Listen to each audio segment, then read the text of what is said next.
Tough Mudder is very tough. It's very muddy.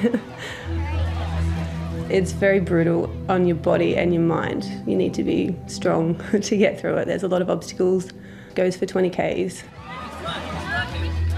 Mother of two, Amanda Nix, loves pushing herself physically. You get through it, you just keep pushing yourself and you don't realise how strong you are until you kind of do it.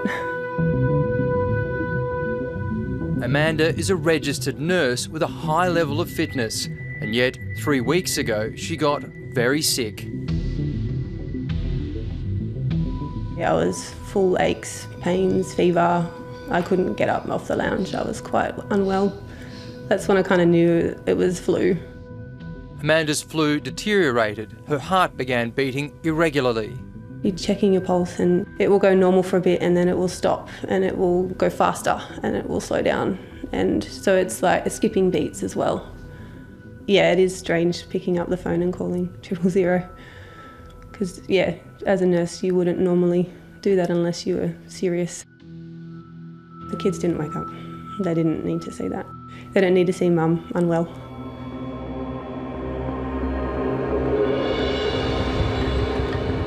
Taken to Nepean Hospital, she went straight into emergency.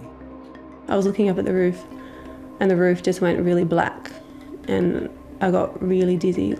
I had the nurse next to me at that point. I said, I think you need to get some help. The room's going black. I woke up and there was a lot of doctors and nurses around me. I think I'd blacked out, I'm not too sure. And they were rushing me over to the resus bay at that point. I had become unresponsive.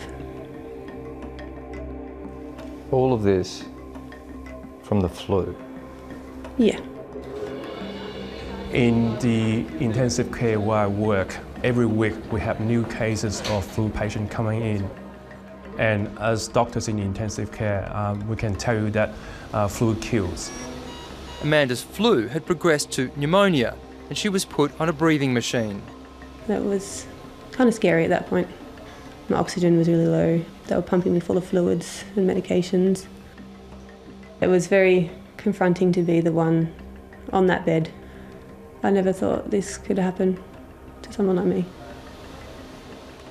Across Australia, hospital emergency rooms have been flooded this flu season. 2019 has been quite a severe year, and especially when you have the influenza H3 and H1 viruses circulating, that usually results in a number of deaths. And to see two viruses getting out of the gates very early in the year is quite unusual. In fact, we haven't seen that before. Over 180,000 people have got the flu this year. 383 people have died. This flu season appears to have peaked, but it remains the second worst in recent years. 8-year-old Grace Lucan from Bundaberg is another struck down by the flu virus. The doctor said to me in Bundaberg that she was critical. Look, I didn't think it would be that bad, to be honest with you. Grace, who has cerebral palsy, was flown to Brisbane for critical care. It's been overwhelming. Watching needles go in, watching tubes come out, her being in excruciating pain the whole time. It's been quite daunting and terrifying. So what happened to Grace in principle could happen to any child. You know, Grace having some chronic health issues maybe makes her a bit more susceptible to it. I think parents should try and trust the gut feelings as to how sick their child is. There's always a small proportion of normally healthy people without any preconditions that might have a worse outcome of the influenza, have poor outcomes. And there can be reasons for that or reasons we don't fully understand. The elderly and those with weak immune systems are the most vulnerable to flu. Dr. Benjamin Tang has just published research in the journal Nature explaining why flu could also be fatal for the young and healthy. The reason for that is because the interaction between the virus and the immune system. The flu virus can trick our body into believing that part of our body is actually the target. When attacked by flu, the body produces a white blood cell called neutrophil, the first responder to contain the flu virus.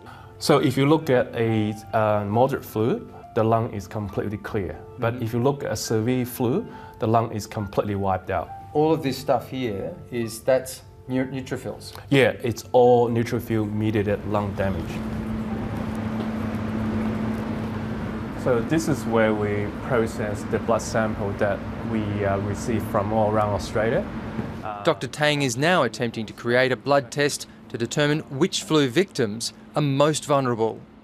Our research is to work out exactly how that process happens, in what patient it happens, and how do we actually target the key element of that process so we can develop therapy, with the hope that eventually we will have a treatment to target neutrophil.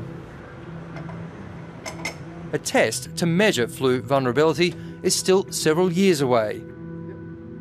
So for now, health authorities advise everyone to get vaccinated.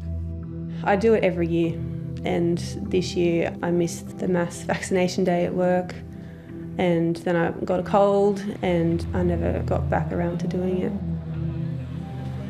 I'll definitely be keeping a better eye on people because you can deteriorate so fast. I'll take from this experience and be a better nurse for it, absolutely, and a lot more empathetic because I've been there now. Hi, I'm Lee Sales. Thanks for watching this story. If you'd like to watch more of 730's stories, they are on the left of your screen. And tap on the button below to subscribe and get the latest from ABC News.